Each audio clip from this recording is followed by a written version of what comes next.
All right, so we got all the pigtails in. So now we got to hook up the rope or the electric wire. So what I've got here is basically an insulated gate handle. So this goes on the insulated side here, and then the rope just attaches to this other side here, so you can actually touch this when it's on and not get zapped. I got zapped the other day and it does not feel good. So what this is a twisted braided poly rope. So it's got 6 strands of thin electric wire wrapped and braided on poly rope, so it gives a little strength. So what we do is we just hook it like so, and then we unwind it, and we get to unwind all of this, and I believe we'll make it.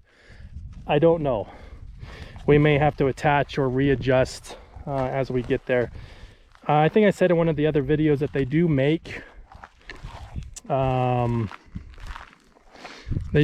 unrollers, but I haven't been able to justify the cost for it, and so far this is all I had to do. But I will tell you that moving paddock wire or poly wire. All right, so we got all the pigtails in. So now we got to hook up the rope or the electric wire. So what I've got here is basically an insulated gate handle. So this goes on the insulated side here, and then the rope just attaches to this other side here, so you can actually touch this when it's on and not get zapped. I got zapped the other day and it does not feel good. So what this is a twisted braided poly rope. So it's got 6 strands of thin electric wire wrapped and braided on poly rope, so it gives a little strength. So what we do is we just hook it like so, and then we unwind it, and we get to unwind all of this, and I believe we'll make it. I don't know, we may have to attach or readjust as we get there. I think I said in one of the other videos that they do make the unrollers, but I haven't been able to justify the cost for it, and so far this is all I had to do. But I will tell you that moving paddock wire or poly wire for high intensity grazing sucks, and if you are not set up for it. So I've experienced that, and I don't know, I got to get a little more infrastructure set up if we're going to go down that route. So like everything, I always put it in a knot, so now I get to undo the knot. All right, so I'm just going to walk the line. And we'll meet you over there in the corner.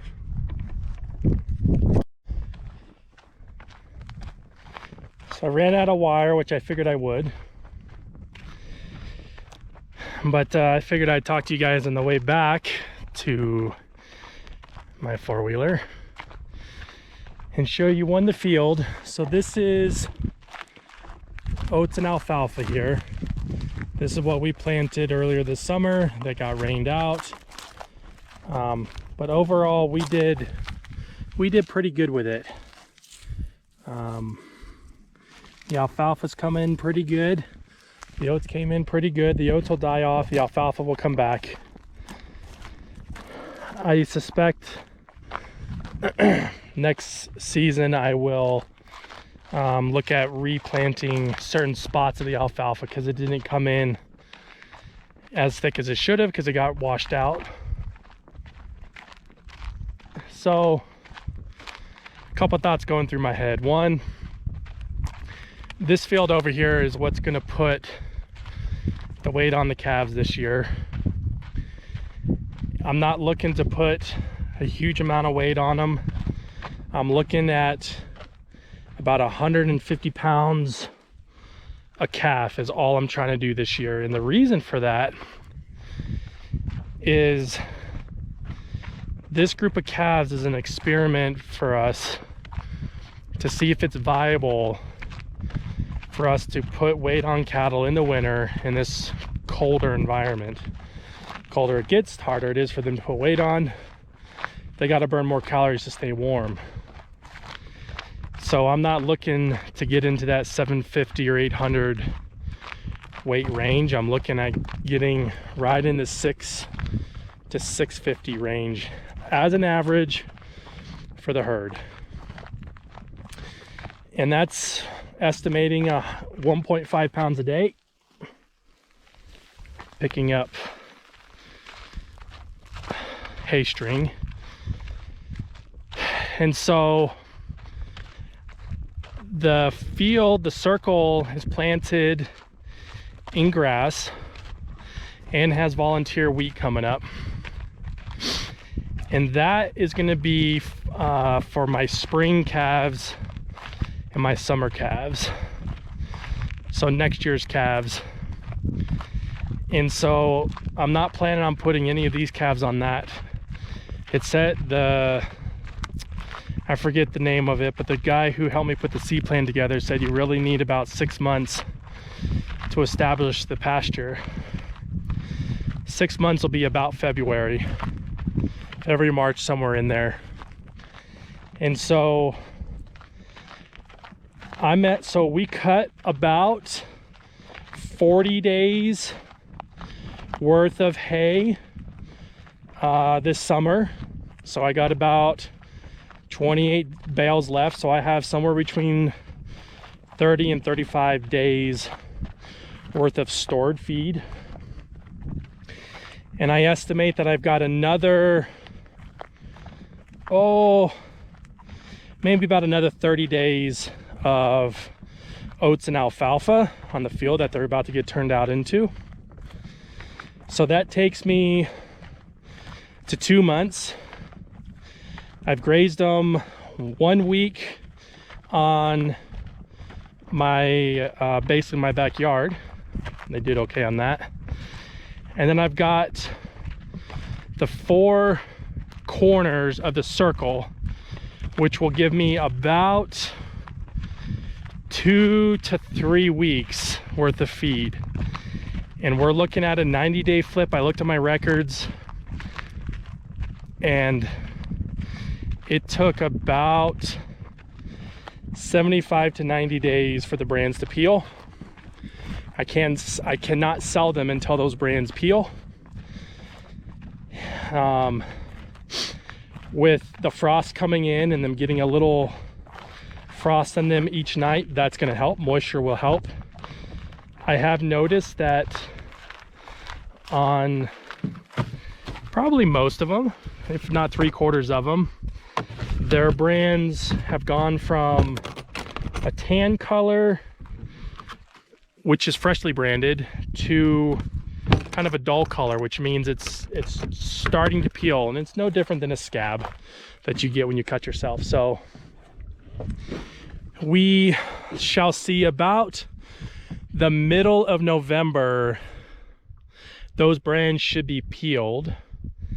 And I was talking to my father-in-law, and he said that they got a bunch of rain right after we got the calves in, and we had to turn back a couple of calves, or quite a few calves, because one, they were too small to wean, and number two is because their brands weren't fully peeled. But he said after they got that rain, within a couple days, their brands were peeled and ready to go. So he had recommended on, basically week 6 or week 7, bring the herd in and spray them down, and that might help speed up a little bit of that peeling process. So we're going to keep an eye on it. But that's my number one concern right now, is getting those brands peeled. And as soon as that happens, then we can play around with ship dates and all of that. But tentatively, we're looking at about the middle of January to ship these calves, and then we'll go find another batch February or March timeframe, somewhere in there. And they will go out onto this pasture, this circle over here. If my estimates are wrong, which they could be, my backup plan is to put them on the pasture. I'm not going to go out and buy, you know, $12,000 or $15,000 worth of hay when I have a pasture here. It's not ideal, but I'm not going to be silly about it either. So we'll graze out the oats and alfalfa because it will start losing its nutritional value here with it freezing consistently every night. That plant is done growing. It froze here about a week ago, and so a couple reasons why I didn't put them on the pasture first was, number one, when plants freeze, they send a bunch of chemicals up to the top, and you can actually bloat your cattle on it. Sorghum does it really bad, but oats and alfalfa will do it a little bit. And so I played it safe and let that plant have about a week to 10 days to be finished growing, and then that's why I didn't put them on that. Secondly, I wanted to get all the weeds out of my backyard, and so I threw them on that. And our original plan was to save that field for the last part. We were going to graze the corners and all of that down first, but I decided that from a business perspective, getting the weight on quick, oats and alfalfa is absolutely the number one key to getting that weight on there. So we're going to do that. And then, like I said, if we run out of that food, then we'll graze them heavily on the corners and whatnot. So sun is going down. Oh, yep, that's a good looking picture. And so I got to go get another wire and the transformer, and then we'll be ready to kick these guys out on the field. I don't even know if you guys can see, but the sun has gone down. And I just got the... All right, guys, so it's the next day. The camera cut out right when I was kicking these guys out onto the side row pasture here. And so obviously I wasn't able to film it, and the sun had gone down. So that evening I got all these guys out onto pasture, and I also doctored my calf with the bad leg. He seems to be doing a little bit better, but not sure. He's putting a little bit of weight down on that foot, so I view that as an improvement. He'll have one more round of antibiotics, and then he should be good to go. I'm hoping by this weekend I can release him so we can get out here, because this will do him a lot better than keeping them stored up. This isn't all 83 of them. They're actually heading into water. There's a bunch of them that are in the corrals now getting water. But I figured I'd come out and give you an update on what black calves look like on a green pasture full of oats and alfalfa. If you see them just looking out into the pasture, you can see them like anywhere because they're so black compared to the greenness. If you see them like miles away, the green pasture, you can see all those cows just because they're black. Mm-hmm. These guys here are heading into water. They haven't been into water yet today, so they're going in. You can tell it's where the other group is going to. And then here in a little bit, these guys at the very end will come in. So I think I'm going to go ahead and end the video here. Appreciate you guys for watching. Please like and subscribe. Have a great rest of the day.